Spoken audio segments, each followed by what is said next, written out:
सबसे पहले हम लोगों को उसकी हिस्ट्री के बारे में पता होना, तो लोग पाइथन के लिए में देख लेते हैं कि पाइथन को क्यों इंट्रोड्यूस किया गया। प्रोग्रामिंग लैंग्वेजेस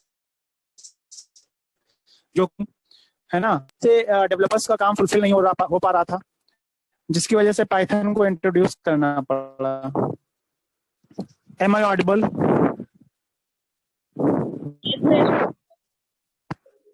ओके,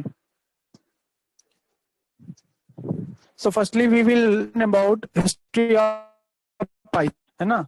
तो जानते हैं कोई भी अगर प्रोग्रामिंग लैंग्वेज इंट्रोड्यूस होती है तो उसका कुछ ना कुछ एक कैरेक्टरिस्टिक्स होती है ना कुछ उसकी कैरेक्टरिस्टिक्स होती है जिसकी वजह से उसको इंट्रोड्यूस किया जाता है और किसी ना किसी के थ्रू वो डेवलप होती है। तो इसी तरीके से हम लोग देखते हैं, फर्स्टली हम लोग अगर सी प्रोग्रामिंग की बात करें तो सी प्रोग्रामिंग हमारी 1972 में डेवलप हुई थी और इसके फाउंडर डेनिस रिची थे, है ना।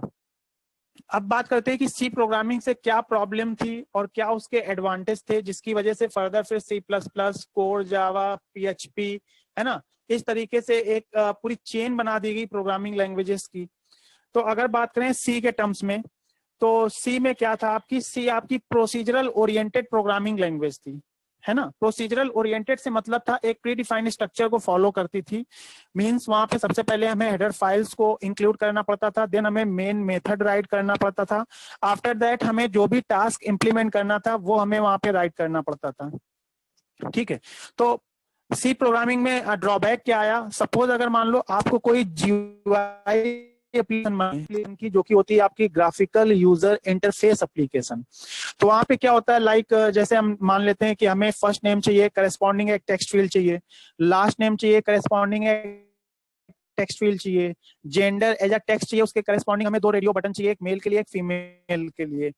इसी तरीके से अगर क्वालिफिकेशन है तो क्वालिफिकेशन के करस्पॉन्डिंग हमें एक ड्रॉप डाउन लिस्ट चाहिए, लाइक वहां पे n number of courses listed होने चाहिए, आपका बीटेक हो गया, बीसी हो गया, एमसीए हो गया, एमबीए हो गया, एम फार्मा हो गया, डी फार्मा हो गया, बी फार्मा हो गया, एमबीबीएस, इस तरीके से, है ना।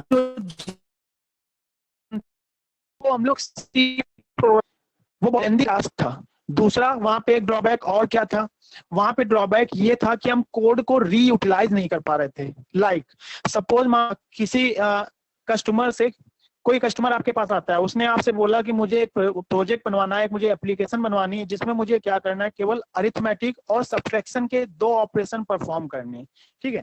आप क्या किया, बिल्ड किया, कस्टमर को हैंड ओवर कर दिया, कस्टमर लेके गया, उसने अपनी रिक्वायरमेंट, सडनली कुछ टाइम के बाद क्या होता है कि कस्टमर की रिक्वायरमेंट्स नहीं है, लाइक उसको अब एडिशन और साथ साथ मल्टीप्लिकेशन और डिवीजन भी ऑपरेशन परफॉर्म करने, तो वापस से आपके पास आया, उसने बोला कि आपने जो मुझे प्रोजेक्ट दिया था उससे मेरा जो टास्क था वो अच्छी तरीके से कंप्लीट हो, अभी मेरी रिक्वायरमेंट्स थोड़ी सी चेंज हुई हैं, तो मुझे क्या करना है, अपने प्रोजेक्ट को अपडेट कराना है।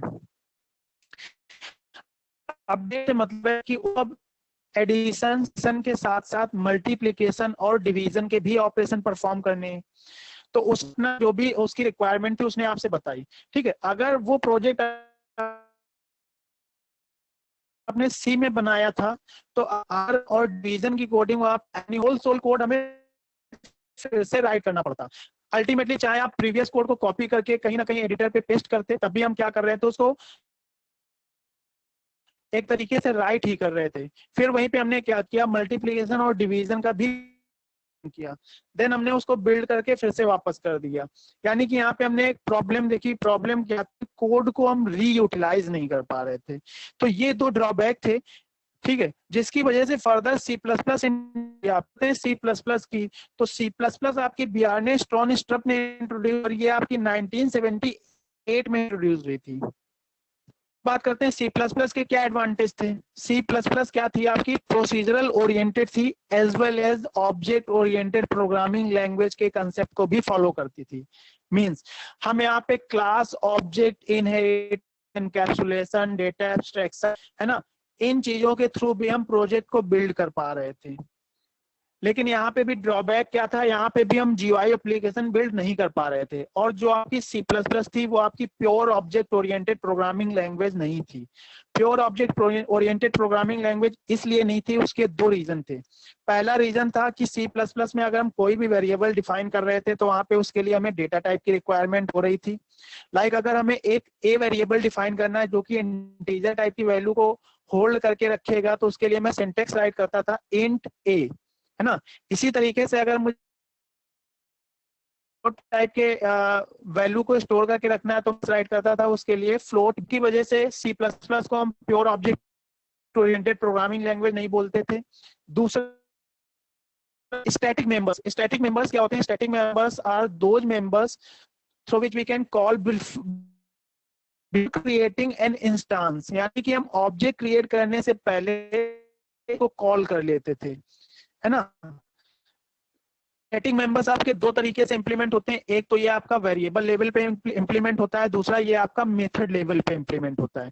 ठीक है, तो हम लोग क्या कर रहे थे सी प्लस प्लस में, डेटा टाइप को भी डिफाइन कर रहे थे और स्टैटिक मेंबर्स के थ्रू भी अपने टास्क को परफॉर्म कर रहे थे, जो कि एक प्योर ऑब्जेक्ट ओरिएंटेड कंसेप्ट के रूल्स को वायलेट करता था, है ना। उसके जो रूल्स थे वो ब्रेक कर रहा था। ऑब्जेक्ट ओरिएंटेड प्रोग्रामिंग का मतलब है कि वहां पे जितना भी टास्क आप परफॉर्म करेंगे वो ऑब्जेक्ट के थ्रू होगा। जैसे अगर हम पाइथन की बात करें, पाइथन में हम क्या a इक्वल टू वो वैल्यू लिख देते हैं, यहाँ पे हम डेटा टाइप मेंशन नहीं करते हैं, इसीलिए हम बोलते हैं कि पाइथन हमारी pure object oriented programming language है। तो सी प्लस प्लस में ड्रॉबैक क्या था कि यूआई एप्लीकेशन डेवलप नहीं कर पा सी और सी प्लस प्लस से हम फिर किस टाइप की एप्लीकेशन बिल्ड कर रहे थे?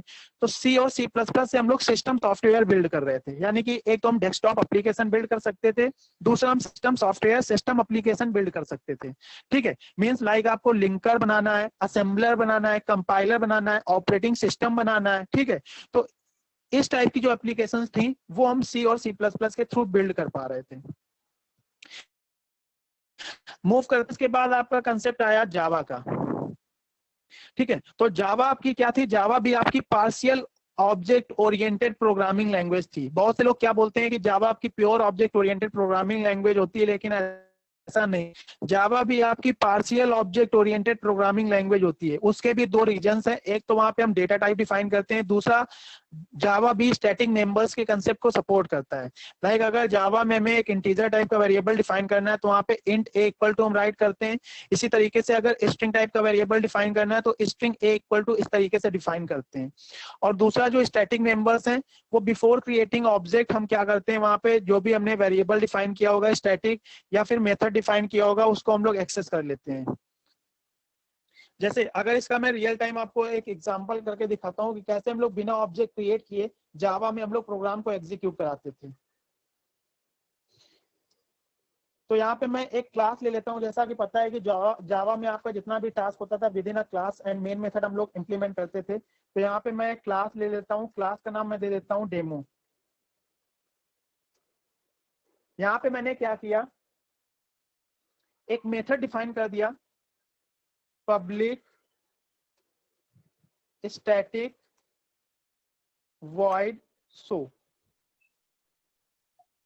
लाइक मेथड का जो सिंटेक्स होता है, सबसे पहले आपका एक्सेस स्पेसिफायर आएगा, तो पब्लिक हमारा एक्सेस स्पेसिफायर होता है। देन इसके बाद आपका क्या होता है, आपके स्टैटिक फाइनल जितने भी ये कीवर्ड्स होते हैं वो आपके आते हैं। इसके बाद आपका रिटर्न टाइप होता है, देन मेथड नेम होता है, देन आपके विद इन अ पैरेंथेसिस आपके आर्गुमेंट्स पास होते हैं। ठीक है, तो हमने यहाँ पे क्या किया, एक सिंपल सा मैसेज दे दिया। जावा में हम लोग मैसेज डिस्प्ले कराते थे, system dot out dot println class, out is a object of system class and println is a method of system class। तो इसको हम इस तरीके से राइट करते थे, system dot out dot println। तो यहाँ पे हमने एक सिंपल सा मैसेज दे दिया, welcome Java programming.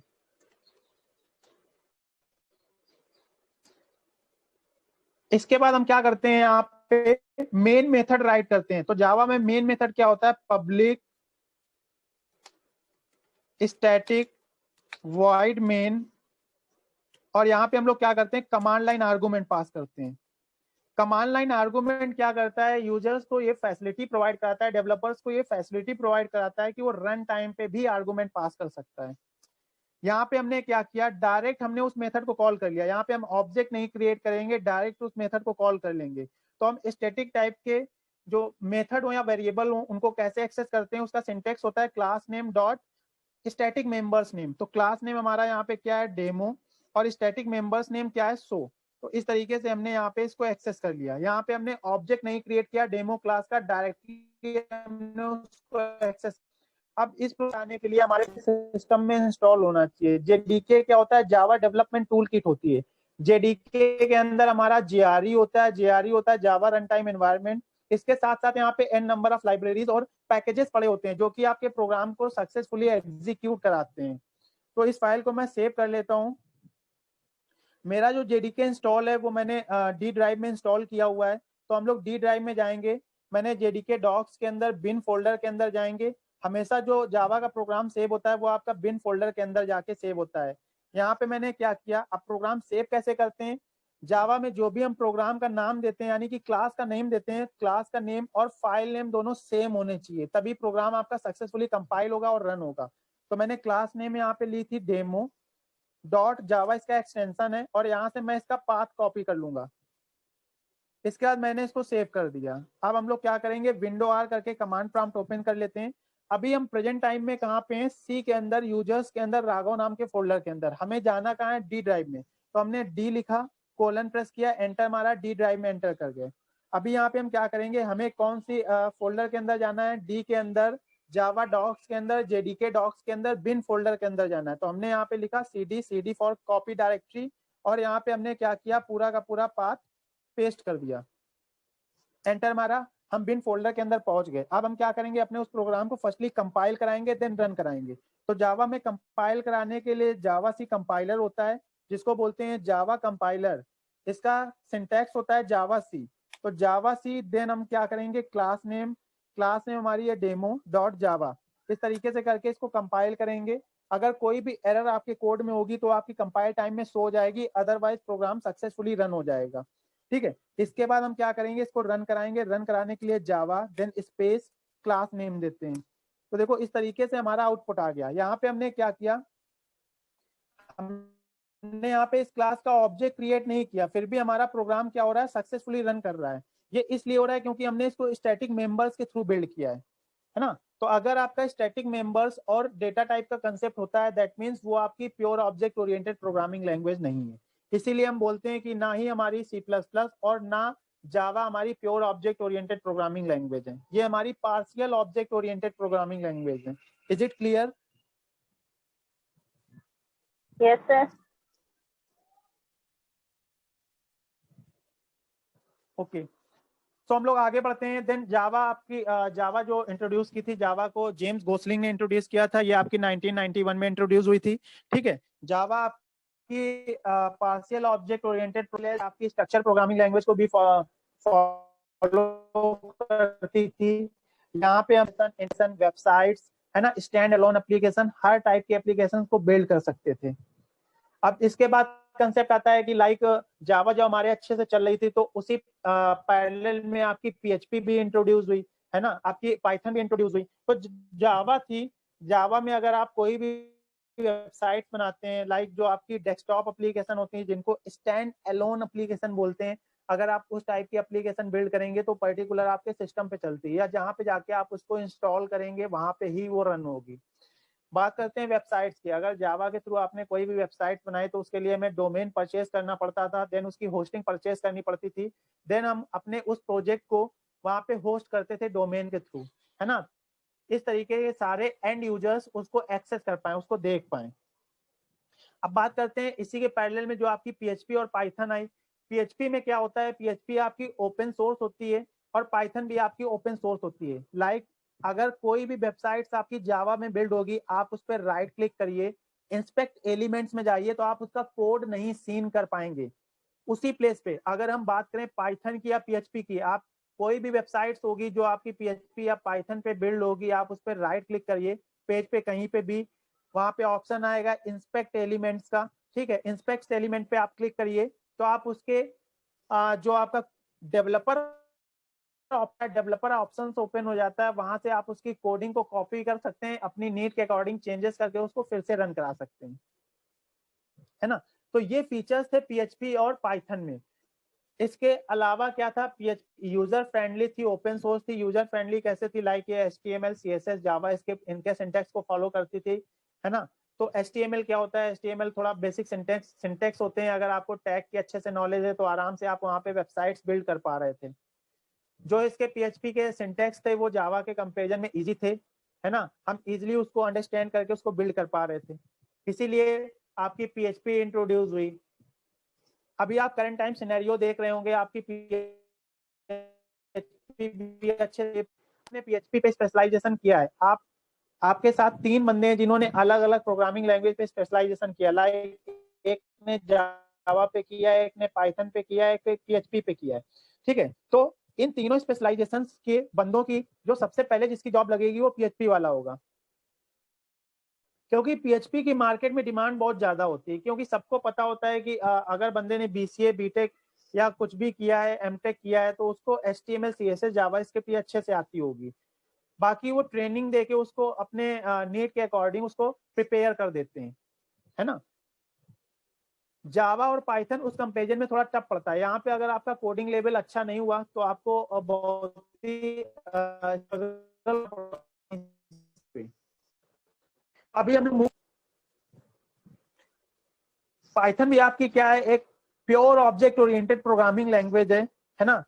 It is developed by Guido van Rossum. इसको आप जो डेवलप किया था, इसके जो डेवलपर है वो गाइडो वैन रसम है। इन्होंने इसको 1989 में डेवलप किया था। आप सोचिए 1989 में डेवलप हुई थी, लेकिन उसके बाद ये जो इसका मतलब देखा जाए, इसकी पब्लिसिटी की बात करें तो इसकी पब्लिसिटी बहुत ही डल थी। अभी देखा जाए तो लास्ट के 2 ईयर से पाइथन बहुत ही ज्यादा एकदम से हाइप पे आ गया है। उसका रीजन है क्योंकि आने वाला जो टाइम है वो इंडस्ट्री 4.0 का है। इंडस्ट्री 4.0 प्रोग्रामिंग सबसे बेसिक होती है। इसके ऊपर जब हम बढ़ते हैं तो आर्टिफिशियल इंटेलिजेंस का कंसेप्ट आ जाता है, मशीन। इसके अलावा आपका डेटा साइंस का कंसेप्ट आ जाता है, आपका इसके अलावा बिग डेटा का कंसेप्ट आ जाता है। तो इन सारी चीजों का कंसेप्ट आता है, जो कि इनकी बेसिक लैंग्वेज आपकी क्या है,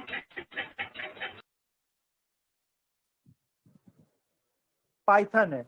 जैसे सी हमारी क्या है, सी को हम लोग बोलते हैं कि सी हमारी मदर लैंग्वेज है। अगर आपने सी के कंसेप्ट अच्छे से प्रिपेयर कर लिए, अच्छे से पढ़ लिए, अच्छे से बिल्ड कर लिए, तो आपको जावा भी आराम से समझ में आ जाएगी, आपको .NET भी आराम से समझ में आ जाएगी, आपको PHP भी आराम से समझ में आ जाएगी, आपको C++ भी आराम से समझ में आ जाएगी।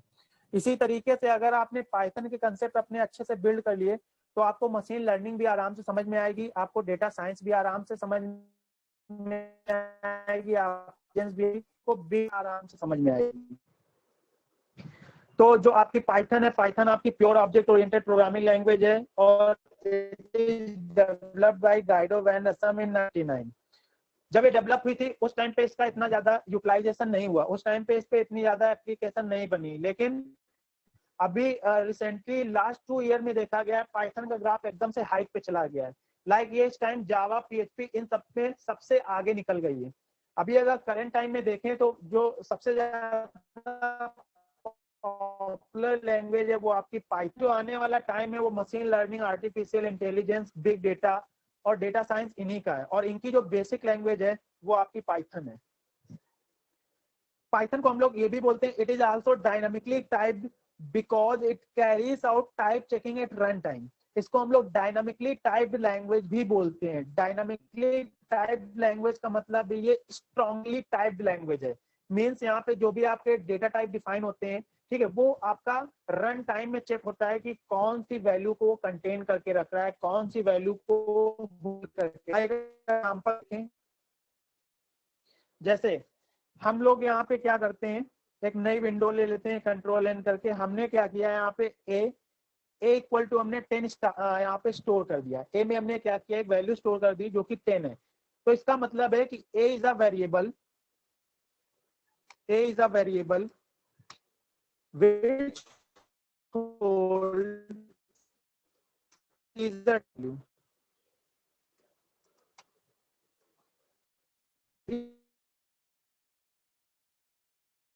नेट या PHP में राइट करना होता, किसी अदर लैंग्वेजेस में राइट करना होता, तो उसके हम लोग उसका डेटा टाइप मेंशन करते हैं।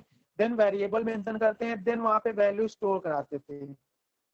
ये सिंटेक्स होता था, है ना। हम पाइथन में क्या करते हैं, उसको बहुत ही शॉर्ट कर देते हैं। लाइक यहाँ पे क्या है कि जो भी आपका वेरिएबल होगा वो किस टाइप की वैल्यू को कंटेन करके रख रहा है, वो कंपाइलर उसको रन टाइम पे चेक करता है। इसीलिए बोलते हैं कि ये हमारी स्ट्रांगली टाइप्ड लैंग्वेज है। Is it clear? Yes, sir. Okay. Next point है, the distinctive features of Python is that it is an interpreted language. Interpreted का मतलब होता है कि वो लाइन बाय लाइन कोड को रीड करता है। लाइक अगर हम लोग सी, सी प्लस प्लस, कोर, जावा या डॉटनेट की बात करें या PHP की बात करें, वहां पे मैं अगर दो नंबर्स का सम फाइंड करना है तो उसके लिए सबसे पहले हेडर फाइल इंक्लूड करनी पड़ती थी, देन मेन मेथड राइट करना पड़ता था, देन उसके बाद हमें क्या करना पड़ता था, जो भी हमें वेरिएबल्स यानी कि वेरिएबल डिफाइन करने पड़ते थे जिसमें हम दो वैल्यू को स्टोर कराते थे, देन उस पर ऑपरेशन परफॉर्म करते थे और जो भी हमारा रिजल्ट आता था उसको डिस्प्ले कराते थे। इसी जगह हम पाइथन में क्या करते हैं, पाइथन में वो टास्क हमारा एक ही लाइन में फुलफिल हो जाता है। देखिए कैसे मैं बताता हूँ।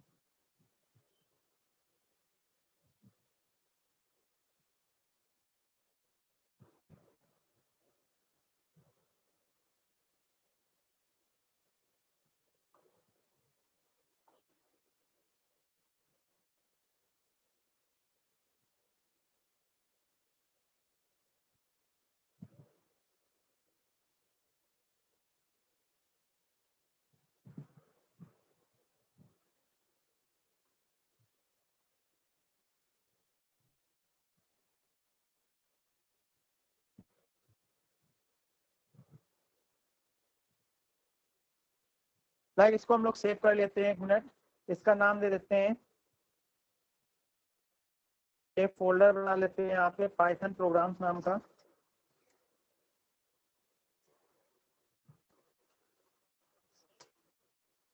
यहाँ पे हमने इसको सेव कर दिया a.py करके। अभी हम यहाँ पे प्रिंट में इसको डाल देते हैं ए की वैल्यू को डिस्प्ले कराने के लिए। इसको सेव करते हैं, F5 करके रन कराते हैं, तो इस तरीके से हमारा 10 डिस्प्ले हो जाता है। अब मैं बात करता हूँ, जैसा कि मैंने बोला कि अगर मान लो मैं 2 नंबर का सम कराना है, ठीक है, तो यहाँ पे हमें केवल वैल्यू चाहिए। लाइक हमें जैसे 2 का सम कराना था, हमने यहाँ पे कर दिया 2 + 3, है ना। हमने एंटर मारा तो देखो आउटपुट हमारा 5 आ गया। अगर यही टास्क हमें सी, सी प्लस प्लस या जावा में करना होता तो वहां पे हमें इसके लिए कम से कम 5 to 6 लाइनें राइट करनी पड़ती। जैसे मान लो आपको दो वैल्यू का फर्दर फिर से सम करना है, हमें कैलकुलेट करना है कि 10 + 22 कितना आएगा, तो हमने यहाँ पे लिखा 10 प्लस हमने कर दिया 22, एंटर मारा, हमारा 32 आ गया। क्योंकि पाइथन क्या करता है, लाइन बाय लाइन उसको एग्जीक्यूट कराता है। क्योंकि ये क्या करता है, पाइथन आपकी एक इंटरप्रिटेड प्रोग्रामिंग लैंग्वेज है। इंटरप्रिटेड का मतलब लाइन बाय लाइन को भी, अगर मुझे क्या करना है 22 से मुझे 5 सब्ट्रैक्ट करना है, मैंने एंटर किया, मेरा 17 आ गया। Is it clear?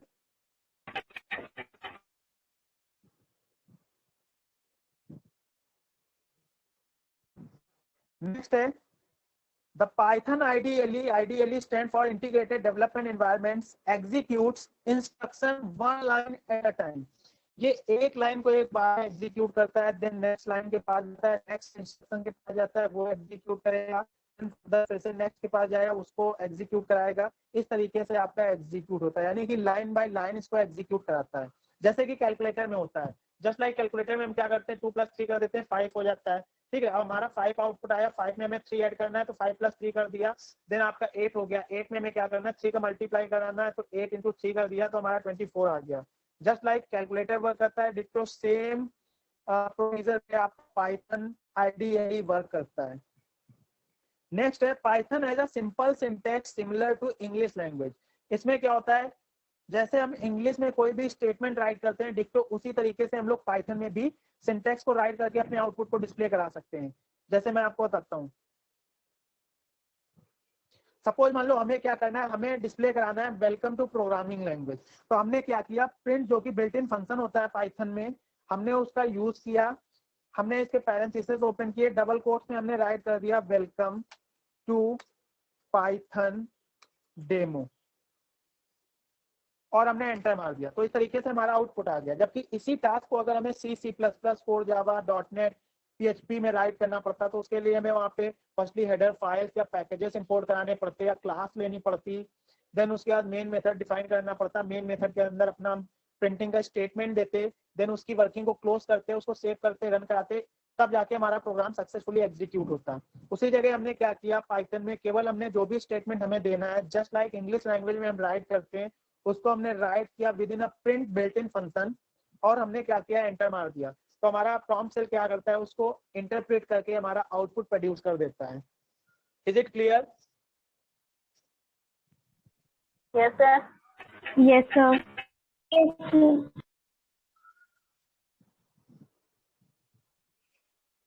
नेक्स्ट है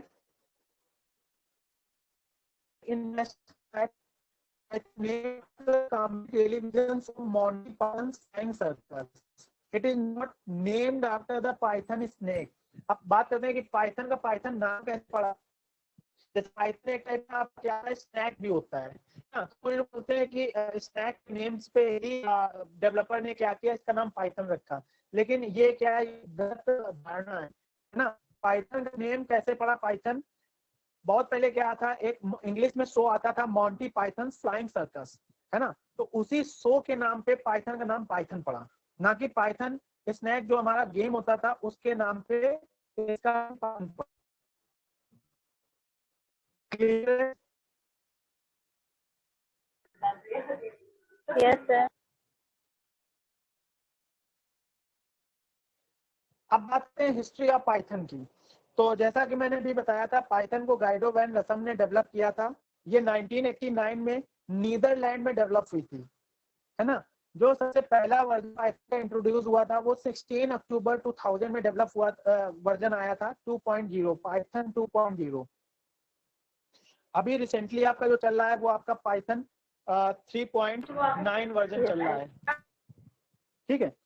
इसके बाद आपके एन नंबर पाइथन वर्जन 2.0 आया, पाइथन 2.0.1 आया, पाइथन 2.0.1.2, पाइथन 2.1.2 आया, पाइथन 2.1.3 आया, है ना। इसी तरीके से पाइथन 3.0 आपका रिलीज हुआ दिसंबर 2008 में, है ना। उसके बाद पाइथन के 3 के सारे वर्जन आए आपके। अभी रिसेंटली जो चल रहा है पाइथन 3.9 चल रहा है।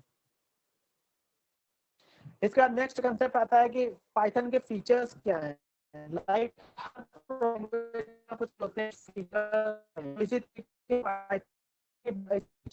जैसे लोग फीचर क्या है, इजी, पाइथन की इजी प्रोग्रामिंग लैंग्वेज है ये, इसलिए क्योंकि जैसे कि हम इंग्लिश प्रोग्रामिंग लैंग्वेज में क्या करते हैं, कोई भी स्टेटमेंट राइट करते हैं एक तो उस तरीके से पाइथन में राइट करते हैं, बस उसको हम क्या करते हैं बिल्ट इन फंक्शन के अंदर, तो हमें एज आउटपुट देता है, जैसे मैंने अभी कराया। इसका इंटेलिजेंस होता है और एग्जीक्यूट होता है, जैसे भी आपको करना है तो हम मल्टीप्लाई 3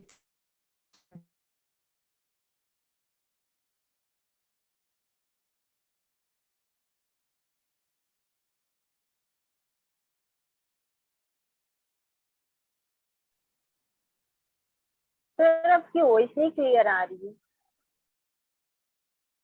Yes, sir.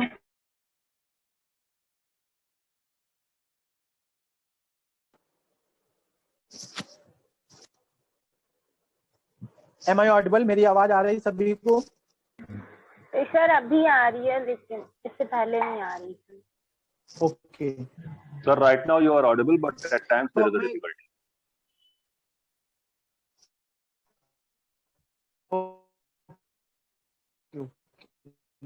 हम पाइथन हमारी एक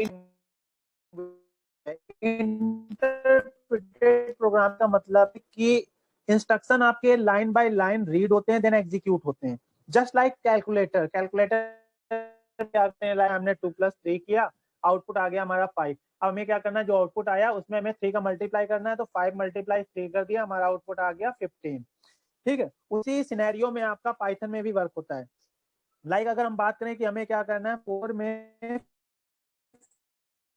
5 का मल्टीप्लाई, हमने क्या किया 20 + 10 कर दिया, ये आउटपुट आ गया। इसीलिए बोलते हैं कि पाइथन हमारी इंटरप्रेटेड प्रोग्रामिंग लैंग्वेज है। मींस ये लाइन बाय लाइन इंस्ट्रक्शन को रीड करती है, देन उसको एग्जीक्यूट कराती है। Is it clear? Yes sir. Yes, sir.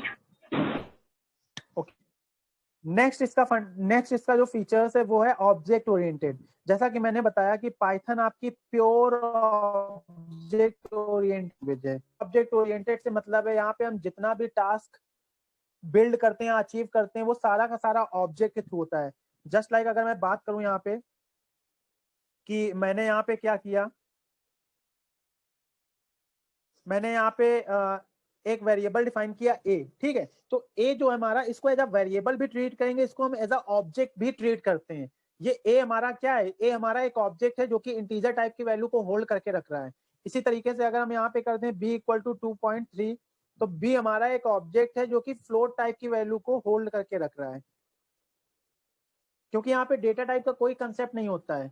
हम सारा का सारा जितना भी हम अपना लॉजिक अप्लाई करेंगे या वेरिएबल डिफाइन करेंगे या उसको एक्सेस करेंगे, वहां पे वैल्यू को स्टोर कराएंगे, वो सारा का सारा हम ऑब्जेक्ट के थ्रू करते हैं।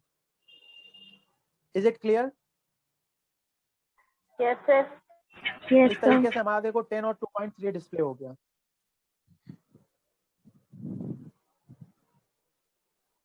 नेक्स्ट है free and open source. Free and open source का मतलब क्या होता है कि लाइक जैसे मैंने बताया कि अगर हम लोग कोई वेबसाइट हमारी जावा पे बिल्ड है, अगर हम उस पर राइट क्लिक करेंगे, इंस्पेक्ट एलिमेंट में जाएंगे तो उसका डेवलपर ऑप्शन ओपन हो जाता है। अगर हम लोग वहां से कोडिंग को कॉपी करना चाहें तो कॉपी नहीं कर पाएंगे, है ना। जैसे आपने देखा होगा कई बार क्या होता है, आप अगर नेट से कोई अपना पर्टिकुलर कंटेंट सर्च कर रहे हैं तो आपने देखा होगा वहां पे जब आप राइट क्लिक करते हैं कि लाइक कॉपी कर लें उतना, तो उतना एरिया आपका कॉपी नहीं होता है, क्योंकि वहां पे वैलिडेशन अप्लाई होता है, वहां पे जावा स्क्रिप्ट लगी होती है। Is it clear? अभी हो सकता है कि आपका कनेक्शन ब्रेक हो जाए, तो प्लीज आप सभी लोग रिज्वाइन कर लीजिएगा फिर से। तो फ्री और ओपन सोर्स का मतलब क्या होता है कि हम लोग राइट क्लिक करके उसका डेवलपर ऑप्शंस ओपन करके और उसकी कोडिंग को कॉपी कर सकते हैं, है ना, और अपनी नीड के को अपने के अपना चेंज कर उसको फिर से करा सकते हैं, एग्जीक्यूट करा सकते हैं।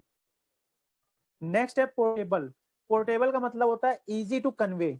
हम आराम से इसके कोड को एक प्लेस से दूसरे प्लेस पे जाके रन करा सकते हैं, बस हमारा वहां पे पाइथन आइडियली या रिस्पेक्टिव कोई भी टूल जो कि पाइथन प्रोग्राम को एग्जीक्यूट कराता